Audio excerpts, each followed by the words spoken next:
Assalamualaikum warahmatullahi wabarakatuh.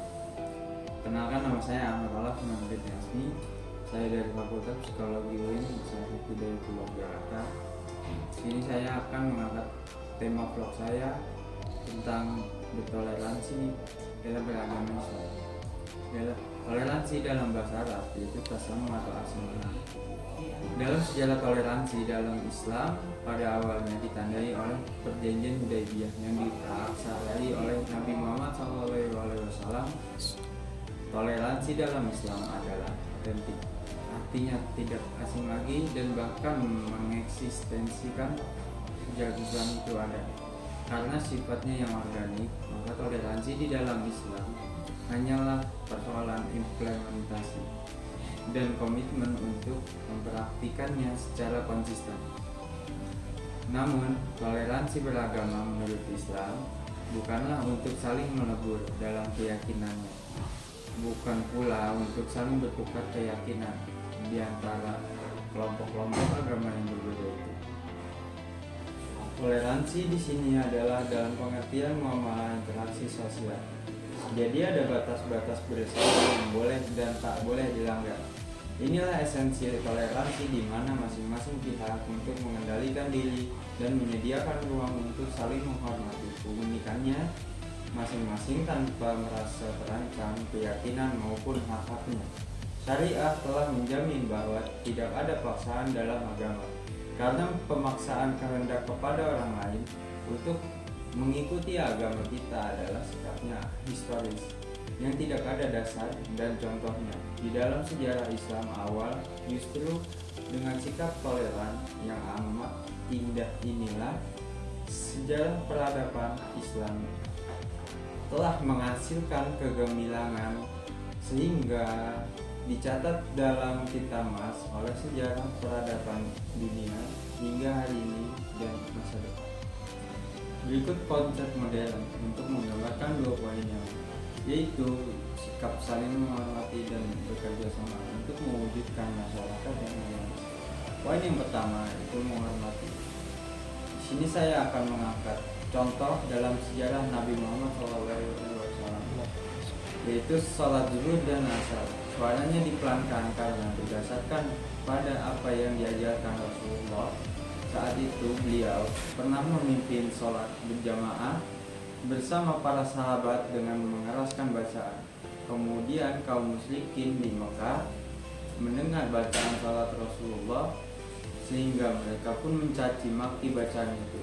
Tidak berhenti di situ, kaum musyrikin juga mencaci zat yang menurunkannya beserta orang-orang yang menyampaikannya. Akhirnya Allah Subhanahu wa Ta'ala memerintahkan untuk tidak mengeraskan suara sholat di siang hari dan di sore hari, agar tidak menjadi bahan caci maki kaum musyrikin. Dan poin yang kedua itu bekerja sama. Dalam Islam bekerja sama pun sangat penting dalam mendukung bertoleransi dalam agama, karena kita harus saling tolong menolong tanpa memandang agama. Misalkan dalam realitas saya memiliki tetangga non-muslim. Saya sering bekerja sama dan mengerjakan suatu hal yang membuat saya hubungan dengan bertetangga sangat baik. Dan kami pun tidak memandang bedanya agama sama sekali. Dalam Islam pun kita diajarkan untuk menjadi pribadi yang lebih baik. Oleh karena itu, kita harus berbuat baik kepada siapapun tanpa memandang agama dan budaya. Itu sangat berpengaruh dalam menciptakan masyarakat yang harmonis. Tetapi dalam Islam ada batasannya, yaitu pada surat Al-Kafirun yang berarti bagimu agamamu, bagiku agamaku. Sebagai umat yang selalu taat kepada Allah Subhanahu wa Ta'ala, kita pun harus saling menghargai sesama umat manusia. Di antara kelompok-kelompok masyarakat yang berbeda baik secara etnis, bahasa, budaya, politik maupun agama. Toleransi karena itu merupakan konsep agung dan mulia yang sepenuhnya menjadi bagian organik dari ajaran agama-agama, termasuk agama Islam. Dalam konteks toleransi antar umat beragama, Islam memiliki konsep yang jelas, Tidak ada paksaan dalam agama. Saling menghargai dalam iman dan keyakinan adalah konsep Islam yang amat komprehensif. Karena takwa kepada Allah melahirkan rasa persaudaraan universal di antara umat manusia. Sikap melindungi dan saling tolong-menolong tanpa mempersoalkan perbedaan keyakinan di sini. Saling tolong-menolong di antara sesama umat manusia muncul dari pemahaman bahwa umat manusia adalah satu badan dan kehilangan sifat kemanusiaannya bila mereka menyakiti satu sama lainnya. Tolong-menolong sebagai bagian dari inti toleransi menjadi prinsip yang sangat kuat di dalam Islam.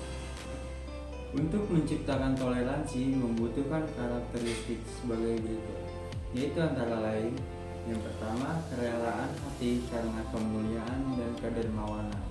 Tanpa itu toleransi tidak akan terwujud. 2. Kelapangan dada karena kebersihan dan ketakwaan, karena tanpa ketakwaan tidak ada hati yang bersih untuk bertoleransi.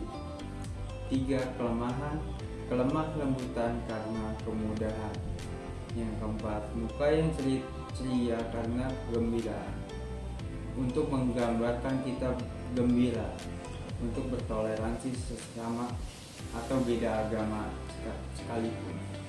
Yang kelima, rendah diri di hadapan kaum muslimin bukan karena kehinaan. Yang keenam, mudah dalam berhubungan sosial muamalah tanpa penipuan dan kelalaian.